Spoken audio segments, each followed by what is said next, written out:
So today we're going to be looking at, as it says here, the intersection of early Soviet ideology and culture. And the period I'm going to be focusing on is going to be mostly the 1920s and a little bit into the 1930s. I really wanted to take a look at how ideology essentially started influencing Soviet culture, because I feel like that sort of gives you an idea of how it's going to go on, because that will be formative for the rest of the Soviet experience. Now, following the Russian Revolution of October 1917, Russia underwent tremendous changes, and we've talked about some of those. We've already watched 3 songs about Lenin, so you've seen a lot of sort of the ideological bent that is coming out in the 1920s and early 1930s. But just to recap, it endures the violence of a civil war, the rigors of war communism, which included rationing and forced nationalization. It saw the reintroduction of certain forms of private enterprise with the new economic plan, the so-called NEP, N-E-P, and the abrupt curtailment of private enterprise, once again, with the introduction of the 5-year plan, which, as we've already heard, was accomplished in 4 years. It endured the death of Lenin in 1924 and the succession struggles that eventually produced Stalin, ascendant. It witnessed collectivization, industrialization, and modernization. And starting in the early to mid-30s, it entered into the travails of Stalinism. So these are tremendous social changes that take place from 1917 on. Now, some of these changes were products of Marxist or Leninist ideology. Cooperatives or collectives, for instance, which we're going to talk about quite a bit today, were seen as superior to ideologically anathema private agricultural enterprises. Modernization was seen as necessary not only to advance Soviet production, but also to demonstrate the merits of socialism in one country, which was a policy that Stalin would espouse. Now, all of these events had a significant impact on Russia as a country, but the theme of this workshop is everyday life. So what I want to look at is how did ideology and changes in ideology intersect with everyday life? I'm going to look at 2 particular areas. One is the public sphere, and then the second is the intersection of specific policies on everyday life. And we're going to use collectivization as an example, because my theory is that one of the ways they found out about ideology not only was the public sphere, but also literally through being forced to follow through with Soviet policies. So if your village is being collectivized, that's a pretty good way for you to find out what the Soviet policies are. So we're going to look at sort of what that looked like on a everyday level. These are pictures of the revolution.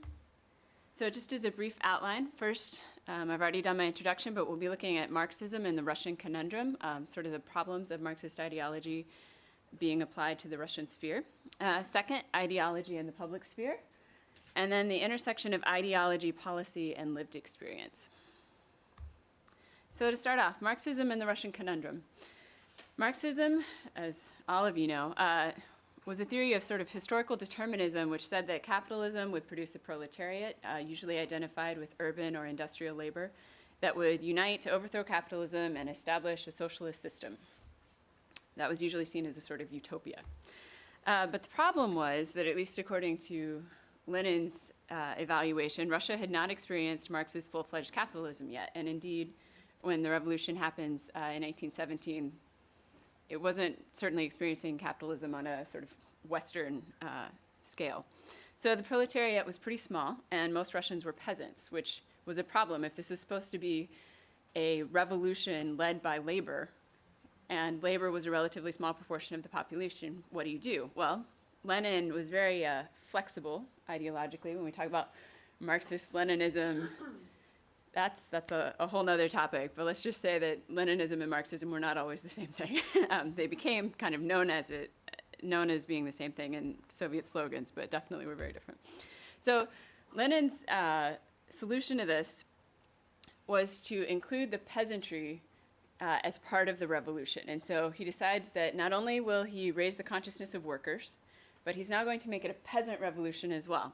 So he continues to argue for the role of the party in leading the revolution, the so-called vanguard party.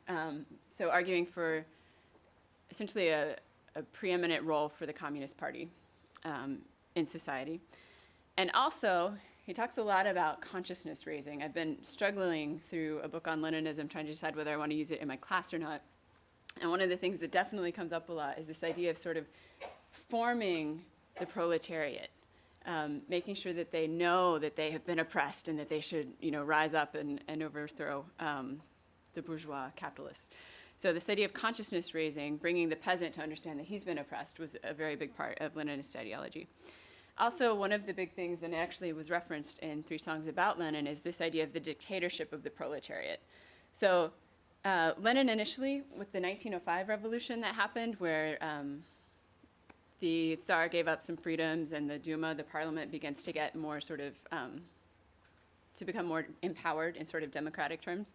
He saw that as being sort of a useful step. He thought that maybe if the Tsar gave up more of its power, then the bourgeois would take more power, and then labor would come through and have their final proletarian revolution. So he saw democracy as sort of a step on the way to this dictatorship of the proletariat, but he never saw it as being something that he thought should be carried out all the way.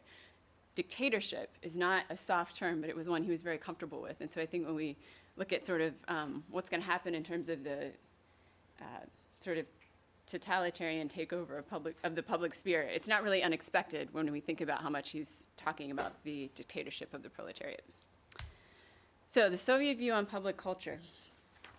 The Soviets really sought to dominate the public sphere.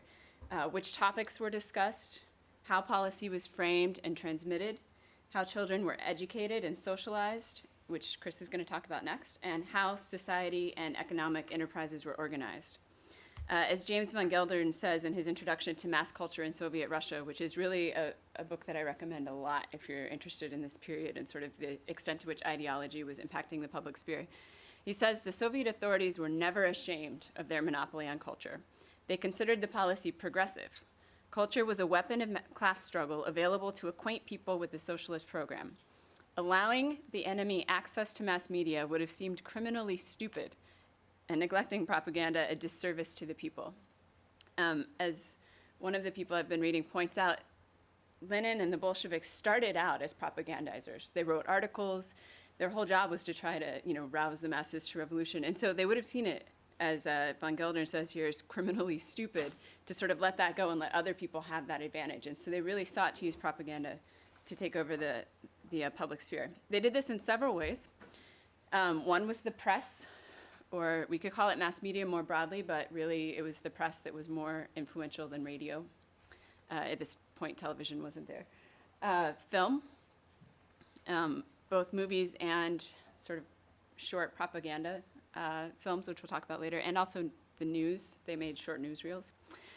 Campaigns, we'll talk about those more.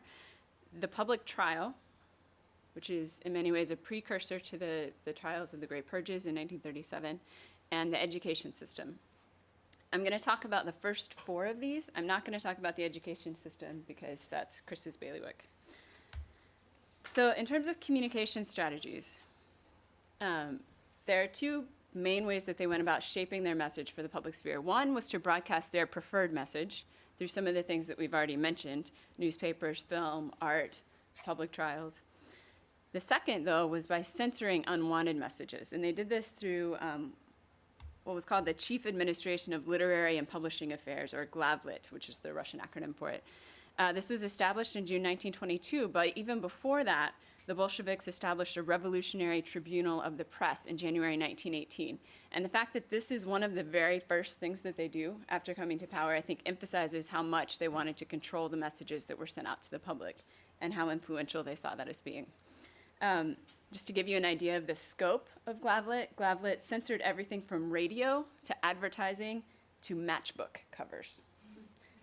So, now, when we're talking about mass media, as I mentioned before, even with the advent of radio, newspapers remained the dominant medium in the USSR. There were sort of 2 levels of newspapers. One, the first level was the sort of elite audience newspaper, so Pravda, which meant truth, Izvestia, which means news. These were really seen as tools to get the message out to the party faithful. A lot of times if there was going to be a shift in party policy, or in the 1920s things were a bit freer, so there might actually be debate about party policy, that would happen in these newspapers. Other papers, though, such as the Workers' newspaper, Working Moscow, the Peasant newspaper, you'll notice a lot of emphasis on the 2 classes that they saw as being most important for the proletariat. These were aimed at the less politically literate masses. There were actually complaints in the 1920s that you had to have a dictionary in order to be able to read Pravda and Izvestia because of the high level of political rhetoric that was in there. It wasn't seen as being written in sort of ordinary Russian. Instead, it was this very politicized socialist polemic. Now, the next thing I'm going to do may seem a little strange, but I'm going to read a sample excerpt from the first live direct Soviet broadcast. And this is from the 8th anniversary of the October Revolution. It happened in 1925. And if you will, I want you to just kind of sit back. I'm going to try to read it as though I were a broadcaster, even though I'm sure the Russian style is completely different from the American style. But I want you to listen to it first, and then we'll analyze it and break it down. So just have a seat and kind of relax. Comrade workers, peasants, and everyone else listening to this radio newspaper in near and distant cities and villages of our union, you are sitting by your radio receivers and loudspeakers and listening to Moscow. You want to know how Moscow is celebrating the 8th anniversary of the October Revolution. We won't be transmitting all of today's speeches because they were already broadcast from Red Square and you've heard them, but we will tell you how Moscow is abuzz and enjoying itself today. Decorations in the Red Presnya and Rogozo-Simonovsky districts were particularly beautiful. The Red Presnya District Party Committee was the center of the district festival. The Raikom building, it's drowning in greenery and posters. The letters USSR are aflame on both sides of the building. The slogans proclaim, every Soviet, every executive state administrative committee, every judicial institution must be the faithful guardian of revolutionary legality. May the union of workers and peasants grow and expand. May its roots in Communist Party leadership grow stronger. So, what do we have? What are the themes that are coming across in this excerpt? I really wanted to pull something from Pravda, but I couldn't find anything, so we're going to use this radio broadcast. First, who's it addressed to? Who are the first people it mentions? Workers and peasants, right? These are the people that are seen as important because of the revolutionary aims of the Bolsheviks. They're jointly seen as comrades. Everyone else, though, literally, is an afterthought.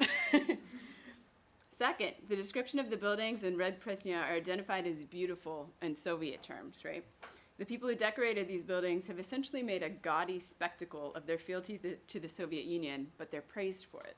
So this idea of sort of spectacle as a way of communicating your message, which is something we see a lot, even with the marches in Red Square and the things that we saw in 3 Songs About Lenin.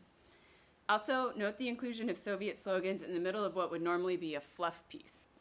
The slogans they featured highlight guardianship of revolutionary legality and the continued leadership role of the Communist Party. So even though we are talking about workers and peasants as being important classes, the Communist Party leadership is still seen as rightfully in the lead. So another thing, this is my one example from Pravda, even though I love using examples from Pravda. It was used to send political messages, as I mentioned, to elites within the party. And one of the things that we see, this is a cover from January 1st, 1931. We see the beginning of sort of this cult of personality that develops around Stalin. So we've got Stalin right there. And then these flags read, the very first one that's biggest, anyone want to guess? Lenin, thank you. Industrialization, complete collectivization, socialist competition, etc. Now, one of the things that we see is that in the early 30s, Lenin had been used to sort of support Stalin's claim to power, and we saw that even in the movie. With newspapers naming Stalin the beloved leader, the truest pupil and comrade in arms of Vladimir Ilyich Lenin. So Lenin is a source of legitimacy for Stalin. What we see as the 30s go forward, though, is that Lenin begins to fade in popular images. As Jeffrey Brooks puts it in his book, Thank You, Comrade Stalin, Lenin fades to statues, pictures on banners, a name on slogans, and in the late 1930s, he often vanishes entirely. So what's interesting to me here is that we don't have a picture of Lenin. We just have kind of his name put up on a flag. But clearly the emphasis here is on Stalin. So that's one of the ways that Pravda was used. One of the other things that was used outside of mass media, and by mass media I really mean things that were broadcast broadly. I see film as being something different. Was film. And so film was used for targeting illiterate populations. As Chris is going to talk about, the literacy campaign was a really big deal, but you still had to deal with the fact that only 2/5 of the population could read. And so film was seen as a way to get around that and communicate messages. 1920. Mm-hmm. Again, sort of emphasizing the amount of control that the Soviets wanted over the public sphere and particularly over publicly broadcast messages. They established a subsection for movies in the extramural education department of the Commissariat of Education, which is a mouthful, in January 1918. So the same time that they're establishing the precursor to Glavlit. And it was headed by Lenin's wife. And on August 27th, 1919, the Soviets actually nationalized the film industry, meaning that they have, in some ways, complete control over what happens there. Lenin is credited with saying that for us, the most important of all arts is the cinema, and that's because he saw it as so important in propagandizing the population. Just FYI, this is a picture of Sergei Eisenstein, who was one of the great Soviet directors. Mostly, I just like the picture. But to go back to the timing here, where they're establishing this commissariat over film in 1918, the fact that the Soviets were investing in making movies during the Civil War, when resources were extremely scarce, is indicative of the high value they placed on movies for their propaganda value. They viewed films as possible political education material. One of the things that they did that was part of this sort of political education initiative were what were called agitki, or a singular one would be an agitka. It was a short propaganda film. And just to give you an idea of a sample agitka plot, we have The Frightened Bourgeois, which is a corruption of the word bourgeois in Russian. So as a result of the revolution, a capitalist has lost his appetite. These are usually very short, by the way, like 3 to 5 minutes. So not much plot to be able to put into 3 to 5 minutes. But a capitalist loses his appetite and becomes an insomniac. He can't sleep. Then he's ordered to appear in a work battalion, and he's cured by honest labor. The end. This is what we should take away, is that honest labor will cure all of the capitalists. So they would use these sort of short films that they would send out on agitational trains and ships. Okay. These are pictures. This is a agitational train. You'll notice that it is literally covered with as much propaganda as they can put on it. And this is an agitational ship. And so these were seen as ways to overcome the fact that the Bolsheviks mostly had support in urban areas. They didn't have a lot of support in rural areas. Those people might have, strung up their landlord or something when the revolution happened, but they didn't really have a good idea of revolutionary consciousness. And so this was their way of trying to get their message out in the countryside. So they literally prepare these trains and ships, and they send them out. People were able to see the country's leaders for the first time. One of the people that I read actually estimated that more people probably recognized the face of Lenin than had ever recognized the face of the Tsar because of these endeavors. And these trains were also equipped with their own printing machines and film screening equipment, so they could go out, show an agitka, hand out pamphlets. It was actually kind of ingenious in terms of propagandizing the population. In addition to these sort of tools for the public sphere, with mass media, film, and these agitational trains, they also prepared products for mass consumption. So things that we would see more as pop culture, songs, children's stories, pop fiction. I read a story yesterday from the book that I referenced already, Mass Culture in Soviet Russia. And this story was called Voyage of the Red Star Pioneer Troop to Wonderland. And it's clearly aimed at a children's audience. But what happens is that there are 8 boys who are the Leninist pioneers, and they inadvertently stumble into this world that is amazing. It has modern glass structures and fire that isn't really fire. It's this material that just kind of lights up and warms them up, and then they can just gather it into a bag and take it home. They meet a troop of boys who are wonderful physical specimens. Nobody has a hunchback or a bad leg like some of the Leninist pioneers here. They fly around in what are called radio planes. They interact with people from other countries. And what happens is you find out that they've actually landed in 1957. And what they're meeting is the version of themselves, the child version of themselves after 30 years of communism. And it's this communist utopia. And it was just so interesting to me. I read through it and literally came up with, 10 or 11 ideological points that they had stressed in there. Hygiene, modernization, all of these things that they're getting out to a very young audience, right? But this is one of the ways that they tried to to really get the message across. And they, especially as Chris will talk about, saw the next generation as being very important.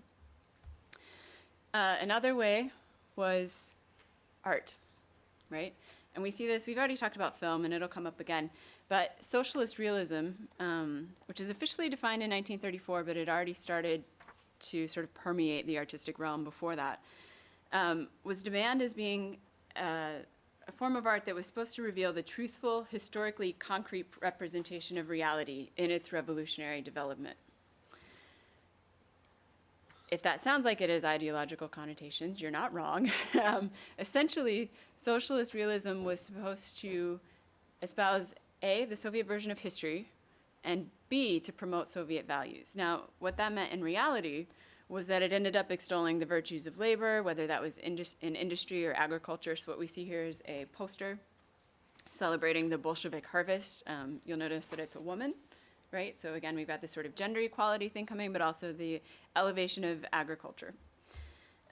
Socialist realism affected everything from how leaders were portrayed to how labor was portrayed. So here we see it contributing to the cult of personality around Stalin. We see him hanging out with the pioneers. You can always tell them because of their little kerchiefs.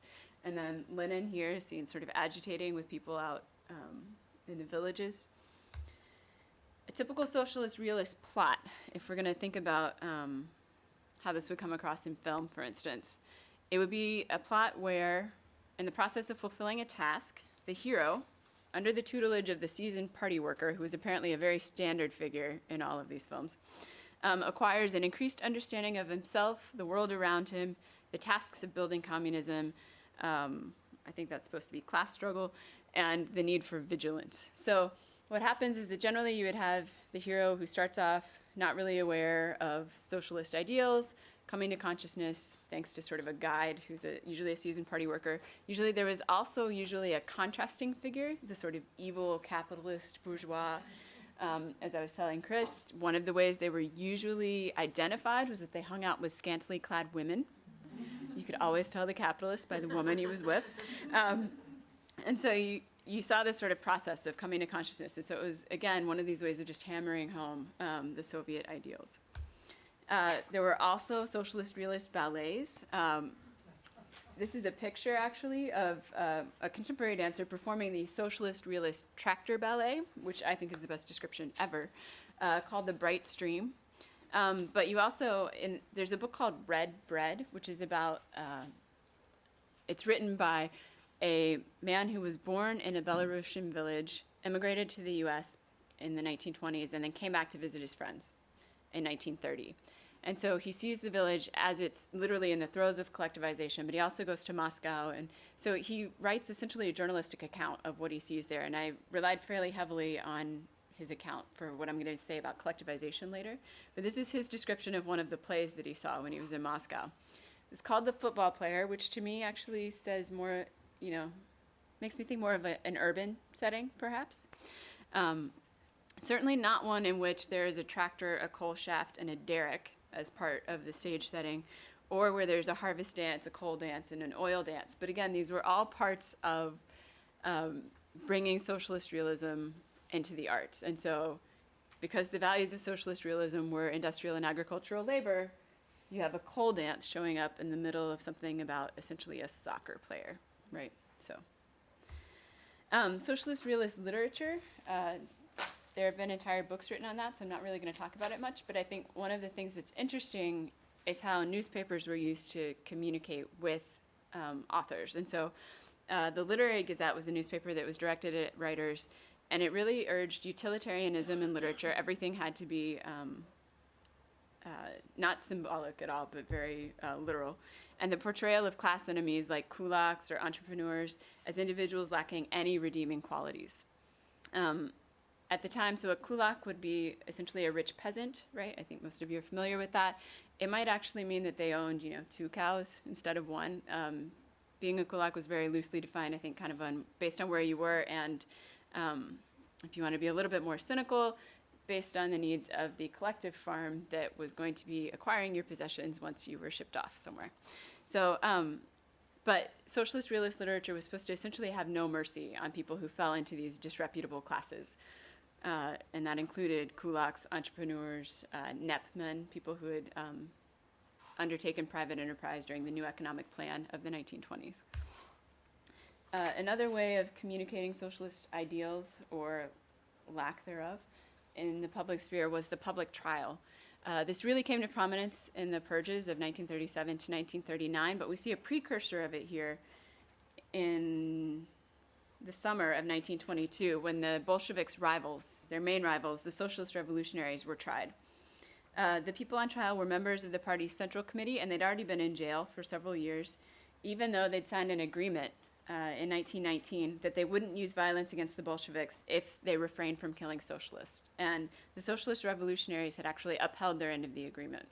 The Bolsheviks violated, though. They bring them to trial, and they charge them with starting the Civil War, contesting the Peace of Brest-Litovsk, which had ended World War I for Russia, opposing the government, and spying for the Entente powers. So this is sort of the first of the big trials, and it's publicized pretty broadly. It's talked about extensively in Pravda. And so this is one of the ways of sort of communicating what is and is not acceptable in terms of political position in the newly formed Soviet Union.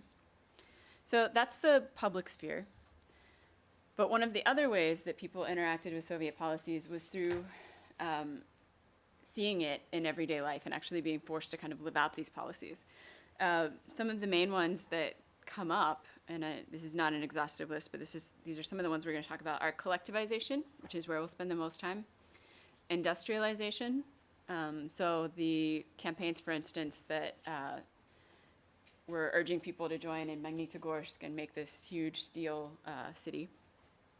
Time management and productivity policies, family policy, and women's issues. So collectivization. Collectivization was based on the concept that everything should be nationalized, right? That private property was bad, that it led to the formulation of corrupt landowners and capitalists. And so starting in about 1927, 1928, the Soviets began to, well, actually starting earlier, we're actually going to watch a propaganda video from 1924 in a second. They are urging people to join cooperatives and collectives, but they only began forcing them to around 1927, 1928. There were two options. They could be part of a kolkhoz, which is a collective farm, or a sovkhoz, which is a state-owned farm. It essentially abolished private ownership of cattle, equipment, seed, etc. So if you already owned those things, you were supposed to bring them to the collective, and it would all become joint property. It met with staunch opposition from the peasantry, who, instead of bringing their livestock into the collective, actually slaughtered them. There are estimates that half of the country's pigs, for instance, were killed, and a fourth of the cattle. I mean, it was just a huge revolt on the part of the peasantry. I mentioned Red Bread already, the account of collectivization, but these are some quotes from it, sort of showing, I think, the extent to which peasants were objecting to collectivization and how they felt about it. One, this is a man talking about his wife. And he says, the very word kolkhoz inflamed her to fury. She shuddered at the idea of mixing with other folk in her everyday work and of being told by others what she should and what she should not do. The idea was that if you were part of a kolkhoz, you would no longer have control of your own schedule. You would be told what to do instead of just doing your daily tasks. Part of the rationale behind this on the part of the Soviets was to make things more productive. As it was, people were working fairly small plots of land and just sort of subsistence farming in many ways. And they wanted to be able to sort of do agriculture on a large scale. And also, by doing it on a large scale, hopefully to use fewer workers and to send the rest of them sort of into the urban areas so that then they would have a larger labor force. So that was kind of the rationale behind it. But with the objections that they ended up encountering, it made it quite difficult. Another person, and I felt like this was actually a very reasonable argument. It's a very capitalist argument, so I probably just resonate with it. But this is someone arguing with a person who had already joined a kolkhoz. And he says, give us the same privileges that you were enjoying, because they had special privileges if they joined the kolkhoz. Good land, machinery, credits, stock, and see if we don't even go one better than you. When a man has his own things, he will work his head off to get results. But when everything is pooled as it is in a kolkhoz, he says to himself, I'll do as little as I can, for I'll get as much as the other fellow anyway. Right? I mean, that was the socialist rationale, right? Was that everyone puts in and everyone gets out equally. What I thought was interesting about this argument is that it's being recorded in 1930, so it's before Stalinism is really cracked down. But he's having it in public. This is essentially at a town meeting, and so there's this argument between the peasantry and essentially the people who've already kind of joined the party and are advancing the party's goals. And it's interesting to me, too, we always hear about kind of ignorant peasants, and yet this peasant is actually advancing a very reasoned argument. So I thought that was interesting. Now, one of the things we're going to look at here is how media and the public sphere and culture meet policy. So this is a song. I mentioned that they use sort of pop culture tools that was supposed to encourage people to switch from sort of the distribution of seed by hand. So using a basket is actually referenced here. Why should you be sowing from your grandpa's basket in these years? The idea that like if you were going to sow seed, you would just do it this way, right? They're trying to encourage them, though, to mechanize, to modernize. And so he says, take a gander in the barn. This is the third stanza. Ain't it mighty nifty how that newfangled machine sorts the grain so swiftly? Hey, you basket, blow away, because we don't need you anymore. We have ourselves a drill, a fancy city seed drill. It ain't nothing like you are. It'll dance a pretty dance. Each seed drops out where it should, not a single one askance. And the idea here was that they were supposed to be writing a song like the peasants would already sing, and yet suiting it for sort of socialist ideals. And so this is sort of a peasant song with ideological motivation. Now, we're going to watch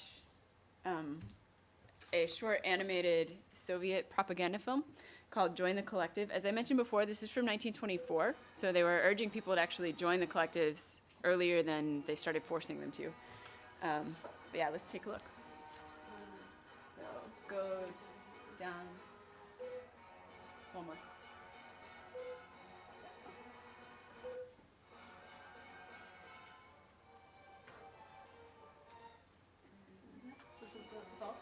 Join the cooperative.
All right, so what are some of the themes that we see?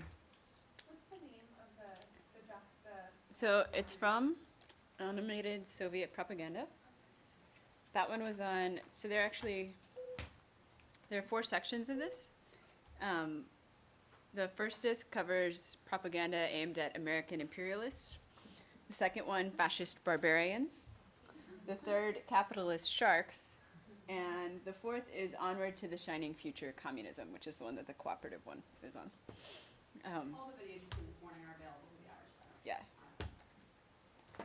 It's really interesting. On the Onward to the Shining Future or whatever, there's also an overview of kind of all of the clips that they have, but with some history. And so, it's a pretty good way of kind of introducing people, I think, to the 1920s. But what were some of the themes that you saw in Join the Cooperative? No one's doing it all on their own, or at least very few people Mm-hmm. doing it all on their own. Just a few who are benefiting from the system, and then lots of individual farmers who are struggling to make back. Yeah. And who are the ones who are benefiting from the system? Mostly the monkeys. Yeah. And what do we do with them? We kick them out, right? There is kind of this violent bent that's emerging even in the 1920s. What else do we see? Anything? The collective, the larger collective is there to help you, pay now and then borrow the rest, and you can get the tools that you need to be a successful farmer. Exactly. I think one of the things that's really interesting from this film is the fact that even though it's less than 3 minutes long, it gives you a pretty good idea of what to do if you want to join the cooperative. You go in, you get a worker's credit, you pay some money, and you come out with all these things, and I think it's actually pretty effective in terms of maybe not making a reasoned argument about, the overall benefits of cooperatives for the entire system, but in terms of what you should do as a peasant, I think it works pretty well. One of the things that is interesting to me is that it involves intertitles, right? The captions that come up between screens. And so my assumption has been that if it was shown, for instance, on an agitation train, that the person who was running it would be reading the titles because most of the peasants couldn't read. So what we've seen here are 2 different things, and these are just a small number of tools in the Soviet toolkit to sort of propagandize about the collective drive. We have a song, right, that was written to sort of push this, and a short, I wouldn't call that an agitka, but definitely a propaganda video. Now, in terms of the everyday experience of collectivization, what did that look like for peasants? How did they experience this new policy resulting from Bolshevik ideology? One of the first experiences was the sort of long lines and shortages. The USSR was trying desperately to modernize at the time, right? This is happening sort of in tandem with the push to industrialize. And so things like, I keep using Magnitogorsk, but it's just such an easy example, right? This great steel city that's supposed to contribute to making the Soviet Union a center of steel production as opposed to having it to import it all, which is what they're having to do now. So what's happening during collectivization, though, is that the USSR is actually exporting food because it's one of the only things they have. I was really kind of amazed that the things they were exporting would actually last, but caviar, butter, eggs, cheese, and jam. Apparently the eggs were going to Germany. I thought that was interesting. But they're doing that so they can actually get foreign credits in order to purchase steel and iron and import it. At the time, food rations were allotted by class. So people who were classified as proletariat received about twice as much of certain things, and some goods that just the non-proletariat couldn't get at all. According to Hindus, the author of Red Bread, the non-proletariat allowance was enough that you could survive on if everything was available. The problem was that because they were exporting so much, it wasn't always available, and so it was actually quite difficult to have been classified as non-proletariat at the time. Isn't this also what led to the famine in Ukraine, that the wheat was sold off? It's a lot of it, yeah. They were selling the wheat. And I'm sure that the, wholesale slaughter of livestock also didn't help in terms of hunger. Meanwhile, though, mass media, the public sphere that we've been talking about, was praising collectivization as a success, and the mechanization of agriculture was also held up. So at this time, we see tractor production held up by Soviet leaders as a sign of progress. As Cynthia had mentioned, in the 1920s, they had very few tractors, actually maybe a few hundred. By the 1930s, they're going to have many, many more. And so this, the building of tractor factories was actually seen as really a sign of progress, the mechanization of agriculture. So that sort of deals with what I want to cover about about collectivization. But in terms of attitudes toward people who oppose Soviet objectives, whether it was collectivization, whether it was the 5-year plan, whether it was industrialization, I came across this quote from Hindus that I thought was just really interesting. They kept pushing, right, the idea of the 5-year plan in 4. And so he's in Moscow and he's writing, and he says, the 5-year plan in 4, this was the new slogan and the new ambition. And from hundreds of posters and banners floating from buildings, plastered on corner posts, staring from streetcars, stuck onto automobiles, the words flashed their imperious message. Anybody who questioned the wisdom or the possibility of packing a generation of industrial development into 4 years was an opportunist, a defeatist, a deviator, a traitor, a blackguard, a counter-revolutionary, anything but a true soldier of the revolution and of the one and only cause. And he actually continued and said, whoever he was, whatever his past, however long and faithfully he may have worked for this cause and for the proletarian advance, if he doubted now, he was only an obstructionist of no account, to be ruthlessly struck down and brushed out of the way. So the idea was that unless you were supporting the current policy objectives of the Soviet Union, even if you had been someone who maybe had been a faithful, companion of Lenin, for instance, you were seen as someone who needed to be eliminated. This is also about the same time that the idea of, I think it's democratic centralism is the idea, where they would make, right, policy decisions within the party and it would be very closed off and wouldn't get discussed anywhere else. And so this idea was that once they made the decision there, it could no longer be questioned. And so open debate was not really something that was seen as valuable. Another way that people would interact with Soviet policy, though, were policies towards standardization and productivity. The Soviets were obviously very opposed to religion, but one of the things they targeted specifically were religious holidays. They wanted to make people more productive, and in some ways this makes sense. One scholar estimates that people in the Tver region had 100 free days a year. So 100 out of 365. They were only working 1 out of 4 days. If you included Sundays, national holidays, local holidays, apparently there were a lot of religious holidays that would get sort of celebrated. And then also, you might take a few days off before and a few days off after. And so when that was all tallied up, there might be 100 free days that you were actually not working. The Soviets saw this. Obviously, productivity was a big thing for them. They wanted to advance. And so one of the ways that they tried to counter this was obviously by attacking religion and getting rid of those holidays, but also by manipulating the calendar.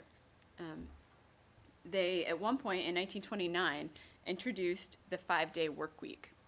What happened was that workers were divided into 5 groups, and each group was assigned a color. So you might be part of the red color group, the brown color group. And what would happen was that they distributed posters like this that told each group when their day off was. So if you can look up here, it says Yanvar, which is January. Actually, that's probably, yeah. So the green group has their day off first. The blue group has their day off next. What would happen was that the new calendar was supposed to increase productivity so that factories could run constantly. So if there was a 5-day work week, at any given point, 1/5 of the population would be having their day off, but everyone else, 4/5 of the population, would be working. Now, this also targeted religion because Sunday was treated just like any other day, right? It made it very difficult for families. Husbands and wives didn't always have the same schedule. And if you wanted to get together with your friends and they weren't in the same group as you, you were also sort of in a bind. By 1940, the 5-day week had been abandoned, and Sunday was once more a universal day of rest. They just realized they couldn't sustain it. What year was that? 1940. So they started trying to introduce it in 1929 and did away with it in 1940. That was also the early 40s, because of World War II, saw a relaxation of sort of anti-religious efforts, and so it could be tied in with that as well. Okay, we'll let you have Sunday as long as you are loyal Soviet patriots, because we really need everyone to come to the defense of the fatherland, kind of thing. Some of the other areas that Soviet ideology targeted were family and women's issues. These would be reversed in the mid-1930s. Under Stalinism, things actually grew more conservative, but initially they passed legislation regarding marriage. So actually within days of attaining power. And these changed the law so that women were no longer forced to adopt their families, their husband's family name, and also making it easier to divorce. Part of the problem was that actually lots of people ended up getting divorced, and so they ended up, despite the discussion of gender equality, having a lot of women who were unable to support themselves, and so they ended up making laws more conservative to sort of protect women. Also, though, they legalized abortion in 1920. Again, this is one of those things that became more conservative in the 1930s. They were actually very concerned about the high number of abortions that were taking place. They needed, more people, not less, and so legalizing abortion wasn't really something that helped them in the long run. Now, could I ask you just to repeat in 2 or 3 sentences what you said about divorces? I missed. sure. So they made it easier to get divorced In the 20s. in the 20s, and then it was made more conservative, more difficult to get divorced in the 1930s. And part of the reason was because women were ending up divorced and unable to support themselves. Now, we talked about how there had been opposition to collectivization. There was also opposition to other policies, even as late as the mid-1930s, which was a time when Stalinism was growing, we were heading towards the purges, things were getting more conservative. But one of the things that Chris had sort of asked me to consider when putting this together was, did everyone buy the ideology? Did everyone drink the Kool-Aid, as it were? And the thing is that, yes, some people really did. You even had Americans going over to work in Magnitogorsk, right? This idea of sort of building a utopian socialist society in which everyone is taken care of and everyone is fed. That had a lot of, it was a real strong drawing point for a lot of people. But there were also people who looked around and saw the famines, who saw people being taken up to the gulag, right? And were reacting to that. And so opposition to the regime sometimes actually surfaced in anonymous letters to newspapers. If you're interested in those kinds of things, there are a few books actually that look at sort of letters to newspapers, particularly Pravda, and what they contain. And it's really interesting. I'll put it on the resource list. But it's a sort of a fascinating, there's an article that I read that it's just sort of a fascinating commentary on what the issues of the time were in terms of which letters are anonymous and which ones are not, and what those letters are used for. Are they used to, rat out your boss? Are they used to demonstrate that you're a faithful subject? Are they used to draw attention to something that could be made better? The uses of letters were very interesting. So the anonymki, which are the anonymous letters, were unpublished because usually they were detrimental to the regime. But they do demonstrate that people were aware of the tension between Soviet propaganda and reality. And actually, writing these anonymki was fairly risky. The security services would routinely try to track down the people who had written them, and if they could track them down, they would punish them. So it was a risk. But nonetheless, for example, in 1936, someone wrote this. So this is the glorious epic. But for me, the following thing remains incomprehensible. We have a colossal army of convicts, tens of millions of them, who are overflowing the jails, the camps, and the labor colonies. In the majority of cases, the accusation against them is completely brazen, crass, and based entirely on lies. The only reason that I bring this up is because it shows that people weren't unaware of what was happening, right?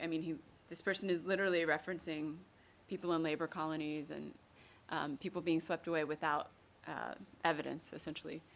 And so they were aware of what was happening, but I think because of the complete control of the public sphere, right? Censorship was a big deal. Promotion of propaganda was a big deal. There wasn't really a place to express that. And so we see someone actually being desperate enough to write an anonymous letter to a newspaper, knowing, probably, that the newspapers actually report back to the authorities. This was actually one of the main ways that the Soviets gauged popular opinion, was the newspapers would take account of the letters that were written to them. They would write up a report with all the complaints, all of the things that they thought were important, and they would send it to the Soviets, and they would review them as a way of gauging how things were going. That was one of their main sort of feedback mechanisms, if you will. If you think of a communication system, right? They're putting out this message in the public sphere. People are interacting with it in terms of the implementation of policy. And really one of the main ways that they're actually getting feedback is through these letters. It's not like they were going to go out and have a town meeting and have everyone, express what you're not comfortable with. So this was really one of the main ways that they did that. Now, over time, we're going to sort of depart from the 1920s and 30s here. Ideology, to quote Alfred Mayer, within the party underwent fundamental changes. Its content was drained, and only the forms of the terminology remained. So what we see is that essentially ideology becomes something that's sort of reduced to rhetoric for the most part. And we're gonna look at a clip here from something called My Perestroika, which is a documentary that follows 5 people who came of age during the Perestroika era. And this particular clip is gonna look at sort of ideology and whether or not people were still believing it at that point. So this is gonna be around the late 70s, early 80s that they're gonna be talking about. So what I think is interesting about this clip is the tension between the guy who says they say one thing and they do another, and the girl who's so carried away with emotion that she can't help but salute the television set, right? I think there were still sort of divisions there. And actually, I think even when it came to perestroika, one of the interesting things is that I believe that Gorbachev was actually a real believer in the Soviet system. I don't think he was trying to actually take it down. And so in some ways, I think ideology may have most strongly impacted those who were forced to sort of be inculcated with it all the time, right? They were the ones who had best adapted it, and that was why they were the leaders of the Soviet, the Communist Party. But at the same time, outside of the party, it had really started to lose a lot of legitimacy. Now, I had referenced Alfred Mayer before. He's the one who says that, the party underwent fundamental changes. He continues, though, yet the Soviet citizen talks this language. And I'm sure that every reader, he's writing in the 1960s, who has been in the USSR got an initial jolt when he found that people actually talked to him like Pravda editorials. And so I think one of the main things that we see with ideology is that really it became the language of politics in the USSR. Because it was such an intrinsic part of the public sphere, because it permeated newspapers and radio and eventually television and movies, that it really became the rhetoric in which politics were discussed. It was very difficult. If you look at the letters to Pravda and other newspapers in the 1980s, right, when perestroika is happening, glasnost is happening, the media is opening up, and one of the first things that happens is that all of a sudden there's actual debate in newspapers that hasn't probably been seen since the 1920s about what should happen, about women's issues, about Afghanistan, about the Stalinist and Leninist legacies. All of a sudden these things are going nuts. But you read it, and it's all couched in ideological terms. And it's not just the people who are defending Stalin and the Stalinist legacy. There's one by Nina Andreeva called I Cannot Forsake My Principles, where she talks about the Stalinist legacy. And so you kind of expect, sure, that'll have some ideological references. But it's not just her. It's other people talking about socialism and what that should look like. And so it really does continue to permeate things in terms of language and how things are couched until the 1980s. And I just think that's a really interesting after effect of sort of what starts in the 1920s and continues for 70 years. However, these are all quotes from Alfred G. Mayer, who talks about the functions of ideology in the Soviet political system. But he also says that it's an exercise in salesmanship or public relations. It seeks to persuade the Soviet citizens that theirs is the best of all possible societies. So not only is it the language of politics, but it's also something that seeks to essentially legitimize the Soviet government, right? We have given you this amazing society, and this actually really comes to the fore under the cult of personality with Stalin. There's a slogan that says, "Thank you, Comrade Stalin, for a happy childhood," right? This idea that really Stalin is personally responsible for the fact that children are happy in the Soviet Union, right? But really, this is part of that, trying to persuade Soviet citizens that theirs is the best of all possible societies. Where else could all children be happy, right? Mayer also proposes a law that I think is just kind of interesting to throw out there, where he says that the intensity of the indoctrination and rigidity of the official dogma are inversely proportional to the credibility of the doctrine. What he's really saying is that people fight hardest to make people espouse the belief that is actually the least likely to be true, right? So the more we talk about it being a great society, the more we might actually have inward doubts about the fact that it is, but we're going to make people say it anyway. And I think that there are definitely some areas where we see that.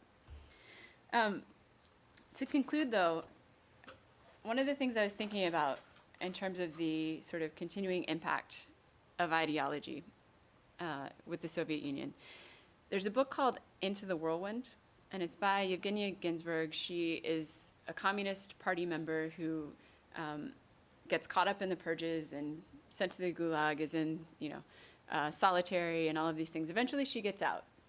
But there's an epilogue that she writes. And when you're reading her description of what happens, she talks about the trial, she talks about her time in prison.